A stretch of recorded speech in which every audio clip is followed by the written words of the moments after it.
Good evening and welcome to this special edition of CBC Saskatchewan News at 6. Tonight we are reflecting on the Humbolt Broncos bus crash 1 year later. A memorial service is scheduled for tomorrow in Humboldt, and that's where the CBC's Bonnie Allen is tonight. Bonnie, what's planned for tomorrow? Well, I'm here at the Elgar Peterson Arena in Humboldt. This is where the Humboldt Broncos junior hockey team plays. Fittingly, this is where a vigil was held for victims last year after the bus crash. And tomorrow, on the 1 year anniversary, 3,000 people are expected to pack into the rink to honor the lives that were lost and the lives that were forever changed. You can see behind me, preparations are underway. There are 29 pillars draped in quilts in Broncos green and yellow colors. Tomorrow during the service, a family member, friend, or billet parent will light a candle to honor each of the victims. There will be video tributes, and there will also be a moment of silence at that exact time 1 year ago that this deadly collision happened. Now, I spoke with Marilyn Hay, the mother of Tyler Bieber, the voice of the Broncos, radio play-by-play announcer. She says this past week has been particularly difficult as she has replayed her last moments and exchanges with her son. For her, it was a text message from Tyler on the bus. She'd always worried about him when he drove separately from the team in his own car on Saskatchewan highways in the winter. So he sent her a text message at 3 p.m. telling her, "Don't worry, Mom, I'm on the bus." Now, those were the last moments, but this has also been a year of firsts. The first Christmas without him, the first birthday without him, and now the first anniversary. And Marilyn says for her, it will be a turning point, she hopes, in her grief. To me, it's like the coming to the end, like it's a full circle pretty well since the crash, and we've gone through all the firsts, and I miss my son immensely, and I can feel him with me, and I'm just hoping that after this year that it's gonna, or this weekend, that it'll calm down. And I think I need this memorial to happen just to be part of the healing process. And, you know. Well, Bonnie, clearly it's an incredibly difficult time for parents and loved ones. What else are you hearing? Well, several families have said that they are dreading the anniversary, partly because of those flashbacks and the memories of the panic and terror of that day, but also some of it is also the public scrutiny and the public interest. As much as they appreciate the outpouring of support from Canadians and from around the world, there is a certain exhaustion with the public grief. And Russ Harold, his son Adam, was 16 years old and died on the bus. Russ and his wife farm east of Regina. He says that they will be choosing not to attend the public memorial. Instead, they will grieve privately at home with close family and friends and attend a service at their local church. It's time to move on for a lot of the parents. I mean, we're never going to forget. You know, we're never going to forget the accident. We're never going to forget anybody that was lost. But just from the media spotlight of it, I think it's time to move on. So, Christy, tomorrow will be the service, but there are also plans underway for a permanent memorial. The City Council here in Humboldt has formed a committee with families on it. They've begun discussions as to what might be an appropriate permanent structure to mark the crash and the victims. And it's an early discussion, so we don't know. They said they're going to take their time to figure out what will be the right memorial for this. All right, Bonnie, it will be an incredibly emotional weekend. Thank you so much for this. The CBC's Bonnie Allen live in Humboldt tonight. Scott Thomas is also struggling with the loss of his son Evan, who died in the crash. So much so, he and his family decided to move to a new Saskatoon home to escape some of the constant memories. But as the CBC's Karen Pauls reports, there are plenty of tributes to Evan in the new space. Evan Thomas's jerseys and mementos line the walls in the garage. Oh, this is for the playoffs. These are the shirts that Darcy got made up for the boys that they wore for the playoffs. And that's where the Believe slogan, they started using the word believe. So this is actually the last thing we saw him in. Inside the house on the windowsill, this display. These were his last pair of skates and his first pair of skates. In the master bedroom, the urn with Evan's ashes. And we struggled with what to do. But for now, we just think we need him here with us. Scott Thomas says this display in the landing is full of special memories. there's 16 prints of these, and they said how you can tell which butterfly represents your son is the one with the 4 dots. Well, this is clearly Dana. This represents Dana. The green butterflies represent the players, and then the blue butterflies represent, Darcy might be this one, and Glenn might be that one, and so I imagine that's probably Darcy because he's leading everybody. Thomas and his family are doing all they can to get through this anniversary weekend, partly by looking forward. We're doing a hockey day on April 13th. We're going to raise some money and give it to the Kinsman Intercity Hockey League, and we're going to give it to Evan's scholarships. We're just going to find ways to give back to the community here to keep his memory and his legacy alive. So I think if he had a chance to live in this community as an adult, he'd have made his mark. In the meantime, they're grateful for the support from Canadians. Thankful we continue to be blown away every day by the generosity of the Canadian public. And this is 12 months later. And I'm confident that 12 years from now, it's still going to be the same. Karen Pauls, CBC News, Saskatoon.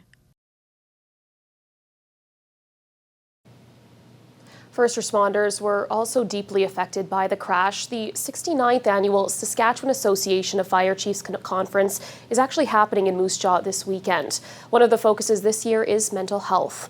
The conference usually includes presentations, keynote speakers, and a trade show, but this year is a little different. It's the first conference since the Broncos crash. The chief of the Humbolt Fire Department made a presentation today. I know the fire departments that responded are still struggling. And this is an event that is, again, no fire department ever wants to respond to. The last year, there's been more mental health brought forward, and it's been talked about more in the last year than it has in the last 17 years that I've been in the fire service. Kwasnika says mental health is a major priority in his department. He hopes first responders can find closure after the anniversary tomorrow. Well, we know the Broncos bus crash affected many people around not only the province but the world. Grief affects us all differently, and when the loss is so public, it can be amplified and prolonged. Earlier today, I spoke with Andrea McKay and Jan Temple-Jones at the Caring Place in Regina about the grieving and the healing processes with tragedies like this one. In Saskatchewan and in Canada, of course, we don't deal with this kind of tragedy, which is fortunate for us. So I think that it affects us perhaps more than in other places because we're simply not used to it. And of course, when it involves so many young people, then it makes it that much more difficult for people to deal with and understand, to cope with. Yeah. And Andrea, you do deal with young people, and in this situation, a lot of the victims were quite young, so a lot of the people grieving are also young. Just how is that different with how do children cope differently than maybe adults? Okay. Children are going through their developmental years, so they kind of grieve the earlier that the death loss has happened. They'll kind of go through their whole life. Every developmental stage, they'll grieve a little bit more. Young children kind of go in and out of their grief. So you'll notice kids will be laughing and smiling one minute, and then they'll be really sad or acting out in another instance. Everybody grieves a lot differently, so it's unpredictable. So every person is going to have different styles of grieving, whether it's avoiding or acting out or becoming depressed or anxious or, questioning your own spirituality as well. There's a lot of different reactions. So it's really always that support, positive support, and being able to know that it's a journey. Grief is a journey that you've got to go through in order to reach acceptance. In cases such as this, where it is very much in the public eye, how does that affect the grieving process and the healing process? It's kind of like a ripple effect when you throw a stone into a water.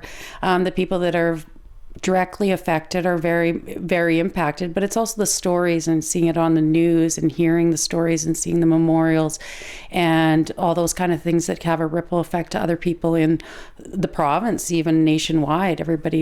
People were affected by it. It's called vicarious trauma. Hearing it might open up a wound from somebody else's past, whether they've been in a car accident before or just natural empathy that humans have. How would you tell people or help people to to cope with something like this when it is clearly going to keep popping up because it's such a public thing, and it does affect many people even though they may not be directly involved?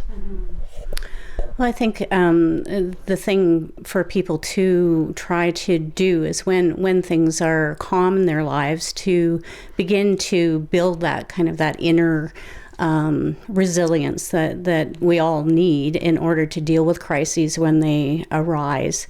So, if things are calm in your life right now, then begin to find some of those coping skills that will work for you. Maybe it's exercising. Maybe it's, seeking support from somebody else. Maybe it's, there are a variety of things that people can do. Getting, if you're really having a hard time dealing with grief, then get some professional help if you need to. What we don't want to have happen for people is for them to enter what we call complicated grief that becomes complicated, but also kind of chronic in their lives. So the sooner people can get help and figure out the coping strategies that work for them, then when the next crisis occurs, then they have some of those tools that they can use to help themselves through the next crisis, because there will be another one. That's the nature of life, good and bad. Yeah. In the days after the crash, Canadians put hockey sticks outside their doors, donated millions of dollars to fundraisers, and tuned in to watch a nationally televised vigil. The team chaplain, Sean Brando, struck a chord at that vigil, and now he's searching for the right words to mark the one-year anniversary. The CBC's Bonnie Allen sat down with him. In the small city of Humboldt, reminders of the Broncos hockey team and that catastrophic crash are ever present. A memorial sits outside the Humboldt Bible Church. Its pastor, Sean Brando, has been the hockey team's chaplain for 8 years.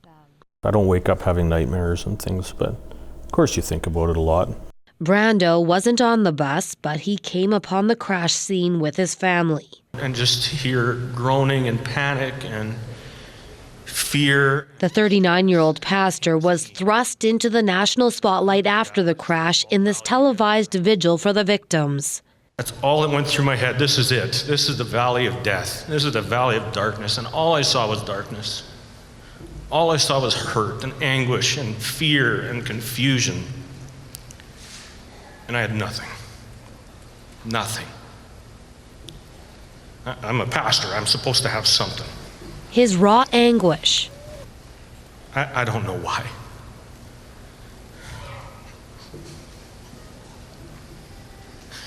I don't know why. And questions resonated with a nation. Where was God? How could God allow this? And that's really at the heart of it. And where was God in all of this? For him, it wasn't a crisis of faith, but he knew it could be for others. If God was a God that we could fully understand and could dictate what we thought should happen, this world would be in rough shape. If I got my way every time, and if I tried to formulate a God that fit into a box of some sort, whatever I want him to be, he's no longer God anymore. Hope and humor are his salvation. At Saturday's memorial, the pastor will again search out the faces of 29 families grieving lives lost and lives shattered, survivors left paralyzed or coping with brain injuries. The families united yet unique. There's great strength to grieving collectively that way. There's great comfort in that, but at the same time, it's hard to do and hard to keep doing. Grief, he says, is messy. So where you have one person who's been able to move to forgiveness, another person can't, and so it creates an issue of, well, how dare you forgive that person? And then the other person says, well, how dare you be so behind in grieving? And so it just presents some strain that isn't meant to happen in grief. The question of how to forgive the truck driver who blew through the stop sign keeps popping up, says Brando. And I don't think it's fair to ask me, should people forgive? I can't dictate that. But the Bible's really clear for those who have been forgiven by Jesus, we are called to forgive because we understand what it means to be forgiven. I can't dictate when a person should get over grieving. You don't get over that, but how do we move forward? The much bigger thing, I think, is just that really hit people is the brevity of life. Like, these are guys in their prime of life, strong, healthy, and so that's a hard thing to swallow. His message now is one that he often shared with this team of young men. Some of us will have 20 years, for some of these guys, some of them 16. Others are maybe live till 88 or 90 or 100, but we don't know. And so just to take seriously the breath that we have and to do well with the time that we have here on Earth. Make the most of each breath, each moment. It can all be gone in a second. Bonnie Allen, CBC News, Humboldt, Saskatchewan.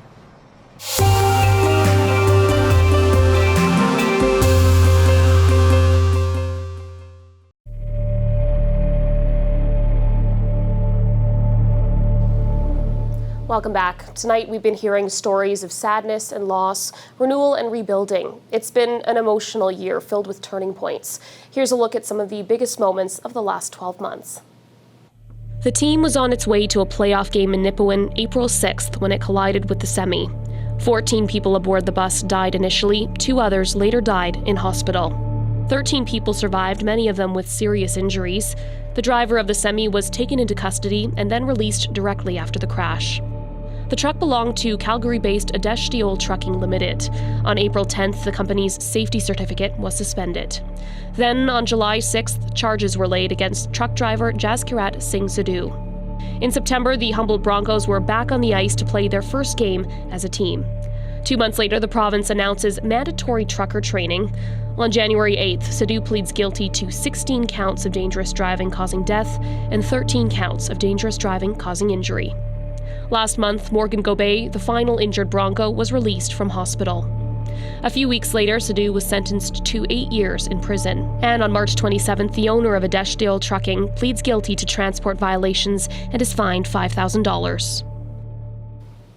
Saskatchewan Premier Scott Moe will attend the memorial service tomorrow. He sat down with the CBC's Adam Hunter to talk about the legacy of the Humboldt Broncos. He says you can't go anywhere in this province without seeing a Broncos logo.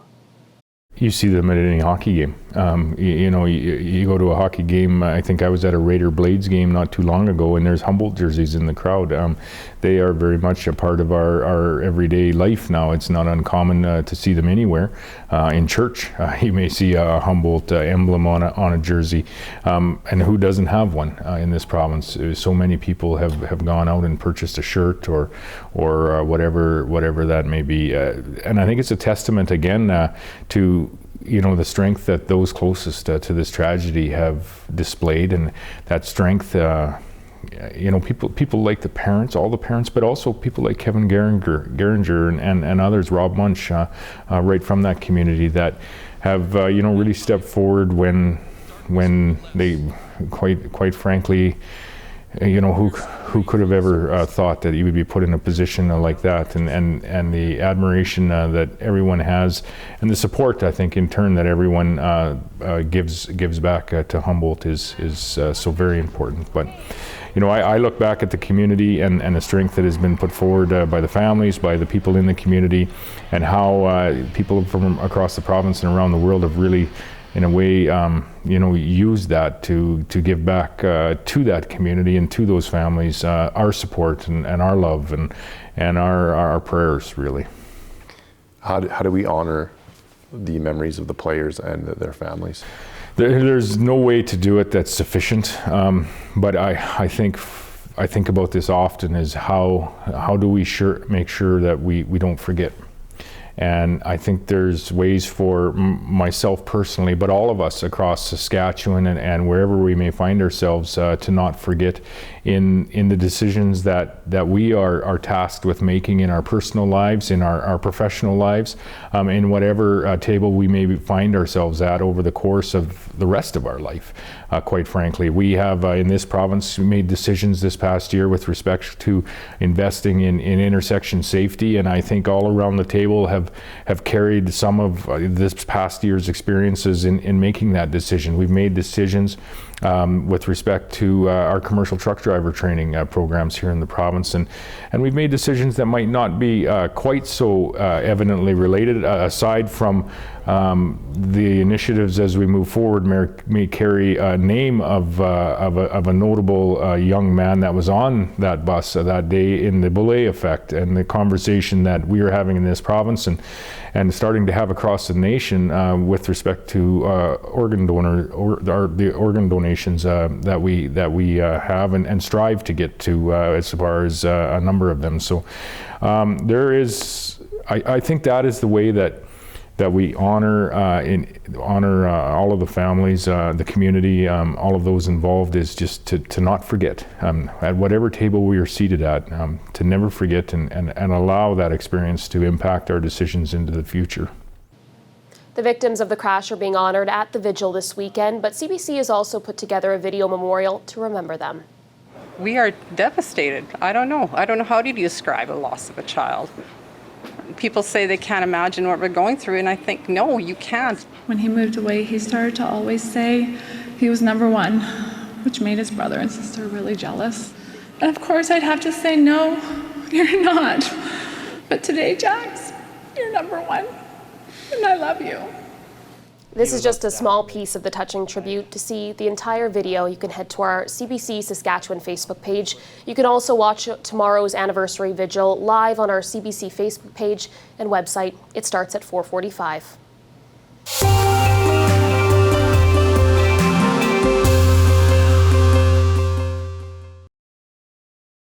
This weather update is brought to you by Capital Ford Lincoln. The Truck Nation event is on now.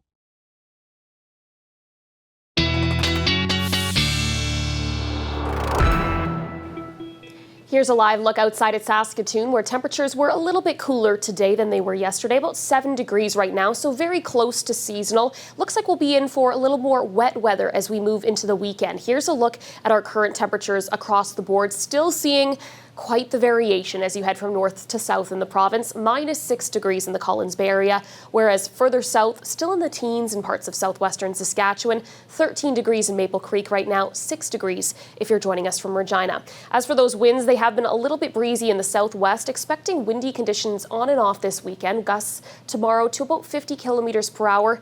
And again, some wet weather rolling in with a low pressure system just forming over Alberta. Now we're already starting to see a few of those showers rolling through extreme southern Saskatchewan around the Assiniboia area. That rainfall continuing on its way northeastward towards Regina overnight, and it looks like strengthening rainfall through the day tomorrow as well. A high pressure was in place for much of the day today, but it was very weak high pressure, so it kept things quiet, but not all that clear across the entire province.